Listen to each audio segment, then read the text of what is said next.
Audio 3 पुस्तक का नाम अनाचार से कैसे निपटें। लेखक पंडित श्री राम शर्मा आचार्य जी। दुष्प्रवृत्तियां इस प्रकार पनपती हैं। कुसंग की हानि और सत्संग की सुसंभावना सर्वविदित है। यूँ हर व्यक्ति इन दिनों व्यस्त है। समस्याओं और आवश्यकताओं के अत्यधिक बढ़ जाने से निजी कामों को निपटाना ही कठिन पड़ता है। इसलिए समझदार व्यक्तियों को प्रायः खाली नहीं पाया जाता। वे खाली नहीं रहते। ऐसी दशा में उनके साथ अधिक समय गुजारने की संभावना नहीं रहती। जिसके पास खाली समय है, जो कभी भी गपशप के लिए उपलब्ध हो सकता है, समझना चाहिए कि यह जीवन विद्या के संबंध में अनजाने हैं। ऐसे लोगों में सद्गुण भी नहीं पाए जाते। फिर उनकी संगति से लाभ क्या। जिनके संपर्क से लाभ है, वे इस स्थिति में नहीं रहते कि अपने योजनाबद्ध कामों को छोड़कर जिसके साथ गपशप लड़ाते रहें, ज्ञान या अज्ञान की बात कहने में अपना बहुमूल्य समय गंवाते रहे। इस कठिनाई के बीच यह सुयोग मिलना कठिन है कि सत्संग का सुयोग सरलतापूर्वक पाया जा सके। साथ ही सहचर ढूंढते फिरने वालों को प्रायः आवारा लोगों की ही संगति हाथ लगती है। उससे लाभ के स्थान पर हानि ही अधिक होती है। किसी के व्यक्तित्व को गिराने में, उसे दुर्गुणी बनाने में अक्सर खाली लोगों की संगति ही सबसे अधिक विपत्ति ढाती और अनर्थ करती देखी गई है। कहा गया है कि खाली दिमाग शैतान की दुकान होता है। इसी बात को यूँ भी कह सकते हैं कि खाली बैठे पाए जाने वाले व्यक्ति गए गुजरे स्तर के होते हैं। वे अपना सूनापन काटने के लिए किसी को भी साथी बनाने की फिराक में रहते हैं। आरंभ में मीठी बातें कहकर, सब्जबाग दिखाकर, कुछ प्रलोभन देकर आकर्षित करते हैं। जब शिकंजा कस जाता है तो उसे कुमार्ग पर धकेलने में अपनी चतुरता का परिचय देते हैं। ऐसी दशा में मंडलियां प्रायः कुकर्मों की ही योजनाएं बनाती और अवसर पाते ही उसे कार्यान्वित करती देखी जाती हैं। पतन का सामान्य उपक्रम यहीं से आरंभ होता है। पूर्व जन्मों की संचित पशु प्रवृत्तियां और वातावरण का प्रभाव भी गिरने गिराने में ही सहायता करते हैं। पानी का स्वभाव ढलान की ओर बहने का होता है। छोड़ी गई चीज नीचे की दिशा में ही गिरती है। उठने उठाने के लिए तो विशेष योजना बनाने और विशेष साधन जुटाने की ही आवश्यकता पड़ती है। इसके लिए उपयुक्त अवलंबन ढूंढ निकालना साधारणतया कठिन ही पड़ता है और श्रम साध्य भी होता है। फिर भी जहाँ चाह वहाँ राह निकलने वाली उक्ति प्रयत्नशीलों के लिए सार्थक ही होकर रहती है। कुसंग से बचने और सुसंग से लाभ उठाने का सरलतम तरीका यह है कि जीवन विद्या के हर पक्ष पर प्रकाश डालने वाले सत् साहित्य को पढ़ते रहने में रुचि उत्पन्न की जाए। जब भी खाली समय दिख पड़े तभी उन्हें पढ़ने में लगा जाए। यूँ ऐसी पुस्तक कम ही मिलती है। विरले ही बुक सेलर उन्हें रखते और बेचते हैं। बाजारू मांग घटिया वस्तुओं की ही होती है। अपराधी प्रवृत्ति भड़काने वाले, कामुक उत्तेजना देने वाली, दीवा स्वप्नों में उलझाने वाली, अप्रासंगिक कथा कहानियों वाली पुस्तकें ही प्रायः हर पुस्तक विक्रेता के यहाँ भरी पड़ी पाई जाती हैं। उनकी बिक्री भी होती है और लाभ भी मिलता है। ऐसी दशा में खपत और नफ़े को प्रधान मानने वाले लेखक, प्रकाशक, विक्रेता वैसे ही साहित्य को प्रमुखता देते हैं। इतने पर भी तलाश करने वाले सत्साहित्य भी जहाँ तहाँ से ढूंढ ही निकालते हैं। उन्हें सामर्थ्यानुसार खरीदा जा सकता है। जिनके पास वे मिल सके उनसे मांग कर पढ़ा जा सकता है। पुस्तकालयों का भी सहारा लिया जा सकता है। ऐसी पुस्तकों को एक बार में पढ़कर ही नहीं फेंक देना चाहिए, वरन उन्हें धर्म ग्रंथों की तरह बार बार पढ़ने का पुण्य महात्म्य समझकर गंभीरता पूर्वक धीरे धीरे मनन चिंतन करते रहना चाहिए। उनसे जितना संभव हो और आवश्यक हो उतना ग्रहण करना चाहिए। अवांछनीयता के उन्मूलन में और सत्प्रवृत्तियों के संवर्धन में इस प्रकार के सत्साहित्य से सहायता लेनी चाहिए। इन दिनों सत्संग तो कठिन है। ऐसे मनीषी ढूंढे नहीं मिलते जो समय को समझें और व्यक्ति के स्तर को ध्यान में रखते हुए उपयुक्त परामर्श दें। इस अभाव की पूर्ति सत्साहित्य के बिना और किसी प्रकार होनी संभव नहीं। जो बिना पढ़े हैं वे दूसरे पढ़े लोगों से सुनकर अपनी सद्ज्ञान पिपासा पूरी कर सकते हैं। इस महात्म्य को ध्यान में रखते हुए समझ यह भी लेना चाहिए कि भटकाव उत्पन्न करने वाली और पतन की प्रेरणा देने वाली पुस्तकों की हानि भी कम नहीं है।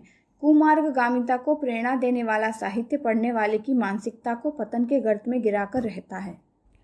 पतनोन्मुख प्रेरणाएं देने वाले साधनों की मनोरंजन की कमी नहीं।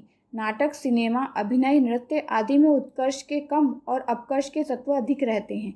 रेडियो, दूरदर्शन भी इससे बचे नहीं हैं। ऐसी दशा में सर्वथा उपयोगी माध्यम का मिल सकना तो कठिन है, पर अपने में इतनी विवेक बुद्धि जागृत की जा सकती है कि चयन के मूल में जो श्रेष्ठ है उसी को देखा जाए। यदि मिला जुला देखने को मिलता है तो फिर अपनी परख खरे खोटे की होनी चाहिए। राजहंस की तरह निरक्षीर विवेक की परख अपने भीतर उत्पन्न कर ली जाए तो मिले जुले माहौल में भी वह चुना जा सकता है जो उपयोगी और उत्कर्ष की प्रेरणा देने वाला हो। दृश्य और श्रवण में प्रभावित करने की असाधारण क्षमता है। इस तथ्य को समझते हुए वही देखा जाए जो उपयोगी है, वही सुना जाए जो सद्विचारों के बीजारोपण एवं उत्पादन में सहायक हो। परिपक्व आयु में भला बुरा समझने की बुद्धि समयानुसार परिपक्व हो जाती है, तब अवांछनीयता के आक्रमण का उतना खतरा नहीं रहता, किंतु किशोरावस्था तो ऐसी बारूद है जिसमें अवांछनीयता की छोटी सी चिंगारी भी ज्वालमाल बनकर धधकती है। अच्छे वातावरण का प्रभाव तो धीमी गति से होता है, वटवृक्ष देर में बढ़ता है और विकसित होता है, किंतु बरसाती खरपतवार तो 2-4 दिन में ही समूची जमीन को घेर लेते हैं। इस तथ्य से सभी को अवगत होना चाहिए। लड़कियों की समस्या और भी अधिक पेचीदा है। आमतौर से लड़कियां घरों में रहती हैं, इसलिए उनके शील सदाचार पर उंगली उठने जैसे प्रसंग कम ही आते हैं, पर सहशिक्षा से लेकर अनेकों से मिलने जुलने से संबंधित उत्सवों में ऐसा माहौल बनता है जिससे उन्हें गलत ढंग से सोचने की बात बन जाती है। विवाहिताएं अपने सरस संस्मरण सुनाती हैं, कुमार्ग पर चलने से कितनी मौज उड़ाने, धन कमाने का अवसर मिलता है, जैसे प्रसंग सुनकर कई भोली भावुकों के मन डगमगाने लगते हैं। कई बार मनचले लड़के भी सब जवाब दिखाकर उनका मन मोह लेते हैं। प्रेम पत्रों का आदान प्रदान चल पड़ता है। लड़कियां तो लोक लज्जा से उन पत्रों को कहीं दिखा नहीं पाती, पर लड़के उन्हें जहां तहां दिखाकर बदनाम करने, विवाह में अड़ंगा लगाने जैसी धमकियां देकर उनसे अनुचित स्वार्थ सिद्ध करते रहते हैं। कई बार तो इस प्रकार के कुचक्रों में फंसी लड़कियों की जिंदगियां ही बर्बाद हो जाती हैं। इसका पश्चाताप उन्हें जीवन भर करना पड़ता है। इन कथनों से नासमझ किशोरियों को सावधान करते रहना घर की वयस्क महिलाओं का, समझदार सहेलियों का, अध्यापिकाओं का कर्तव्य है। भावुकता तो सभी किशोरों में जीवन के अन्य समयों की अपेक्षा कहीं अधिक मात्रा में पाई जाती है, पर किशोरियों की भावुकता और अनुभवहीनता मिलकर ऐसी समस्या बना देती है जिसमें उनके लिए हर प्रकार खतरा ही दिखाई देता है। लड़के तो पल्ला झाड़कर अलग हो जाते हैं, उनके लिए सामाजिक नियम भी ढील छोड़ देते हैं, पर कि लड़कियों के संबंध में बढ़ती जाने वाली अनुदारता तो उनके लिए विपत्ति बनकर ही सामने आती है। थोड़ी सी चूक भी उनके लिए जिंदगी भर तक तिरस्कृत करने वाली, दुख देने वाली है। इसलिए लड़कों की अपेक्षा लड़कियों को अधिक सतर्क किया और सावधान रखा जाना चाहिए।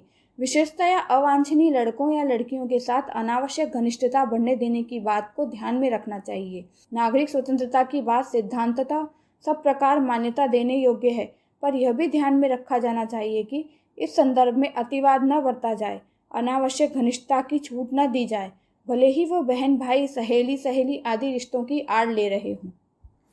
मर्यादाओं का अतिक्रमण न होने देने में ही सबकी भलाई है। लड़कियों के संबंध में तो यह जागरूकता और भी अधिक रखी जानी चाहिए। विलासिता, सद्धज और ठाट बाट की आड़ में बढ़ता हुआ खर्च किसी को भी कुमार्ग पर धकेल सकता है। सीमित और आवश्यक खर्च की पूर्ति तो सही हो सकती है, पर असाधारण खर्च की पूर्ति के लिए तो गलत तरीके ही अपनाने होते हैं। अपराधी मनोवृत्ति पनपने और परिपक्व होने से पहले स्वभावगत दोष दुर्गुण पनपते हैं। आलस्य, प्रमाद उनमें से प्रमुख है। आवेशग्रस्तता, तुनक मिजाजी, उत्तेजना, बात बात में आक्रोश प्रकट करने की मनोवृत्ति भी ऐसी है। इस प्रकार का स्वभाव मस्तिष्क पर तनाव बनाए रखता है, सामने प्रस्तुत कामों को ठीक तरह नहीं करने देता, दूसरों का सहयोग प्राप्त करने में भी असफलता मिलती है। सभी काम आकुल व्याकुल मनस्थिति में अस्त व्यस्त पड़े रहते हैं। फलतः अधूरे कामों की श्रृंखला जुड़कर सभी क्रियाकलापों को असफल बना देती है। असफलता मन में असंतोष, समुदाय में तिरस्कार, उपहास का वातावरण बनाती है। इन परिस्थितियों में व्यक्ति भीतर और बाहर से टूटने लगता है। इसकी एक परिणति तो यह होती है कि व्यक्ति दीनहीन स्थिति अपना ले और हर काम में उदास होकर निठल्लापन अपना ले, साधु बाबा आदि का वेश बनाकर परावलंबी जीवन जिए, संसार को मिथ्या माया कहने लगे, वैराग्य का लबादा ओढ़ ले और ज्यों त्यों करके दिन गुजारे। दूसरी प्रतिक्रिया यह होती है कि किसी प्रकार धन अर्जित करने के लिए अपराधी आतताई जीवन जीने लगे। ऐसे लोगों की अंतः चेतना सदा विक्षुब्ध रहती है। उसको काबू में रखने के लिए नशेबाजी का सहारा लेना पड़ता है। आरंभ में सिगरेट, गांजा आदि से काम चलाता है, पर स्थिति अधिक बिगड़ने पर शराब, स्मैक, हेरोइन आदि बड़े नशे करने पड़ते हैं। उनकी आदत छूटती नहीं, घर की पूंजी चूक जाती है, कर्ज मिलता नहीं। ऐसी दशा में छोटे बड़े अपराध करते रहना ही एकमात्र उपाय रह जाता है। दुर्गुणों का अंत अपराधी प्रवृत्तियों में पूरी तरह जकड़ जाने के रूप में ही होता है। यही है दुखद दुर्भाग्य, जिसका आरंभ किशोरावस्था से छोटे रूप में होता है और फिर वह बढ़कर समूचे व्यक्तित्व को ही अपने चंगुल में पूरी तरह जकड़ लेता है। तब न दूसरों का समझाना काम देता है और न अपना मनोबल ही ऐसा रहता है कि अभ्यस्त दुष्प्रवृत्तियों से लोहा ले सकें, उनसे पीछा छुड़ाकर अपने को सभ्य नागरिक की श्रेणी में बिठा सकें।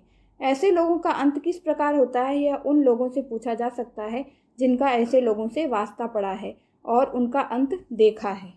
अपराधी प्रवृत्ति एक प्रकार की छूत वाली बीमारी है जो पहले परिवार के नवोदित सदस्यों पर आक्रमण करती है। कुकर्मी लोगों की संतानें भी अनैतिक कार्यों में ही रुचि लेती हैं और उन्हीं की अभ्यस्त बनती हैं। इसके अतिरिक्त ऐसा भी होता है कि जिनके साथ उनकी घनिष्ठता है उन्हें भी उसी पतन के गर्त में गिरने का कुयोग बने। ऐसे लोग प्रयत्नपूर्वक अपना संपर्क क्षेत्र बढ़ाते हैं और उद्धत आचरण के फलस्वरूप तत्काल बड़े लाभ मिलने के सब जुबाग दिखाते हैं। आरंभ में हिचकने वालों की हिम्मत बढ़ाने के लिए कितने ही इस आधार पर बड़े बड़े लाभ प्राप्त कर लेने के मनगढ़ंत वृत्तांत सुनाते हैं, जिन्हें सच मानने और उस प्रकार का आचरण करने में अपनी भी योग्यता देखकर सहज ही तैयार हो जाते हैं। गिरोह बनता है और साथियों की सहायता से अपराधी लोगों का समुदाय बनता है। संगठित प्रयत्नों की सफलता सर्वविदित है। अनाचार पर उतारू लोग भी आक्रामक नीति अपनाकर आरंभिक सफलता तो प्राप्त कर ही लेते हैं, पीछे भले ही उनसे भयानक दुष्परिणाम भुगतने पड़े।